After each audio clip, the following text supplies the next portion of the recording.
l'onore di presentarvi il canto degli italiani di Michele Novaro. Permettetemi prima però una piccola premessa che è molto importante. Ieri, il 17 marzo, ricorreva la giornata dell'unità nazionale, della Costituzione, dell'inno e della bandiera, simboli e valori che mai, come in questo momento storico, riflettono la nostra storia, le nostre radici e il nostro orgoglio. Oggi ascolteremo insieme il nostro inno nazionale.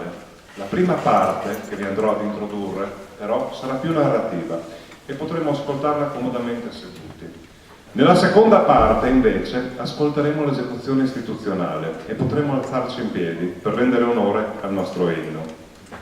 Dovete sapere che il nostro inno nazionale è stato definitivamente riconosciuto come tale solo nel 2017 con la legge numero 181, nella quale la Repubblica ha riconosciuto definitivamente il testo del Canto degli Italiani di Goffredo Mameli e lo spartito musicale originale di Michele Novaro quale proprio inno nazionale, con il riconoscimento formale di tutte le sue strofe nella composizione. Ma com'è possibile che l'inno di Mameli sia in realtà di Novaro? In realtà è molto semplice rispondere a questo quesito. Il nostro inno, il cui significato, dalle parole e del suo ritmo, è spesso frainteso, talvolta addirittura non compreso, viene spesso confrontato con gli inni delle altre nazioni.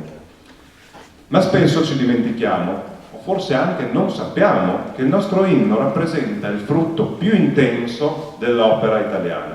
E no, non solo quella musicale o letteraria, bensì quella della collaborazione, quella dell'unione che fa la forza, spirito che ancora oggi qui, stasera, su questo palco onoriamo, uniti a tutti voi che ci ascoltate e che ci sostenete. Un pochino come l'inno di Mameli, che è tale grazie alla musica di Novaro. Il nostro inno, come lo conosciamo oggi, è il frutto delle parole di Mameli, unite in un abbraccio alla musica di Novaro, due menti italiane. Ma cosa ha immaginato Novaro per riuscire a dare questo significato alle parole che tutti noi conosciamo? Tra i suoi scritti si racconta che si è immaginato due figure.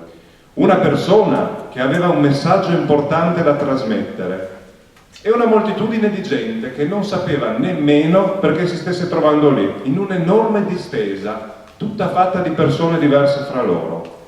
Immaginate che questa importante persona voglia comunicare qualcosa di molto grande e debba riuscire a farsi capire da tante persone allo stesso momento. Ma tutte queste persone vengono da posti ancora molto differenti fra loro e non parlano nemmeno tutte la stessa lingua. Non sanno ancora di essere diventati un unico popolo. Deve richiamare la loro attenzione.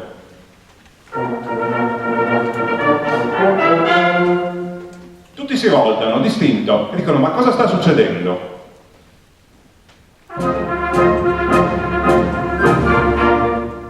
Ma abbiamo capito bene? Chi sta richiamando la nostra attenzione? Il richiamo in musica si ripete.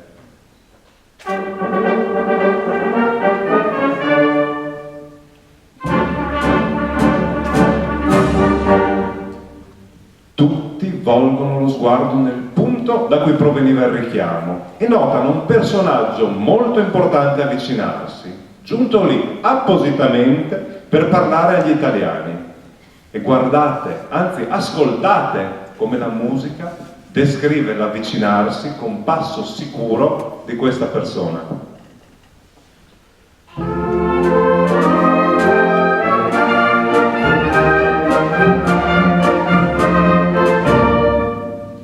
L'importante personaggio sale su un'altura per riuscire a farsi vedere da tutti e per farsi ben capire fa un gesto naturale, quello di prendere fiato a pieni polmoni.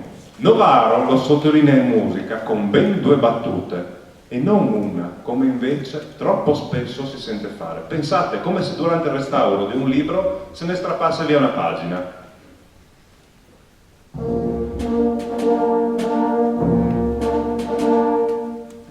Proprio due battute, perché aveva un messaggio importantissimo ed inaspettato da dire. Fratelli d'Italia, tutta l'Italia, dalla Val d'Aosta fino alla Sicilia. L'Italia si è desta, cioè si è svegliata. Dell'elmo di Scipio si è cinta la testa, cioè si è ricordata dei grandi che l'hanno caratterizzata nel passato.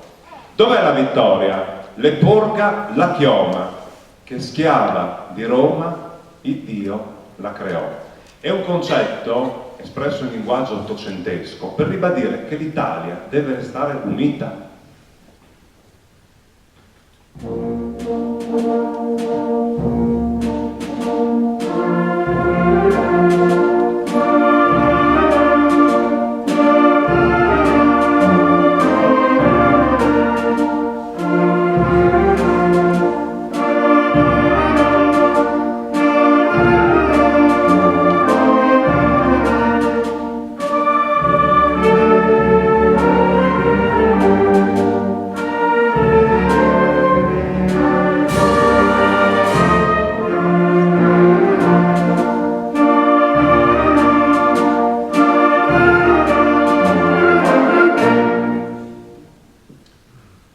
Musicale questa dal ritmo tonante, sicuro e deciso, proprio come la voce di chi sta dando questo importante annuncio.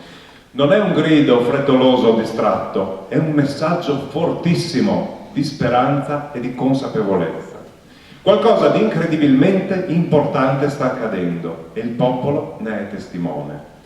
Il messaggio arriva come lo scoccare di una freccia. Ma il popolo non è spaventato da questa notizia, anzi si accende in un sommesso chiacchiericcio. Ripetono fra di loro, sottovoce in modo spigliato, con stupore e incredulità, le stesse frasi che hanno appena ascoltato. E questo messaggio, man mano che passa di persona in persona, prende forza con un graduale crescendo che diventa convincimento di quanto appena detto. E uniti nella causa dell'Italia, il popolo ora è disposto a donarle la sua vita. Stringiamoci a coorte, siamo pronti alla morte. Siamo pronti alla morte, l'Italia chiamò.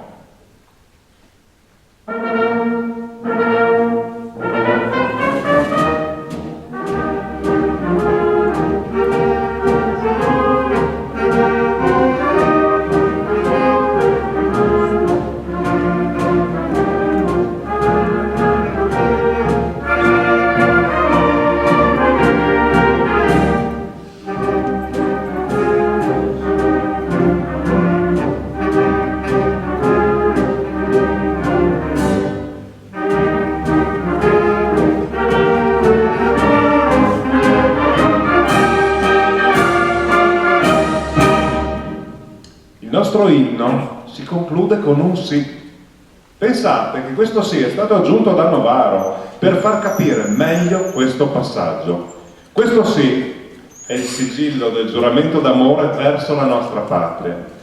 Non tutti inoltre sanno che la poesia di Mameli è composta da 5 strofe diverse, dello stesso numero di sillabe, e che dunque perfettamente si abbinano con la musica di Novaro.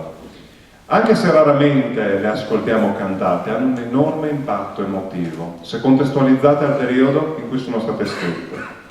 Abbiamo per questo inserito anche il testo, poi, anche nelle nostre brochure, anche per riuscire a capirlo meglio, per invitarvi poi, anche voi, ad una lettura personale di questo brano, dalla quale sicuramente, ancor più, vi accorgerete di quanto sia stupendo e bello il nostro inno nazionale.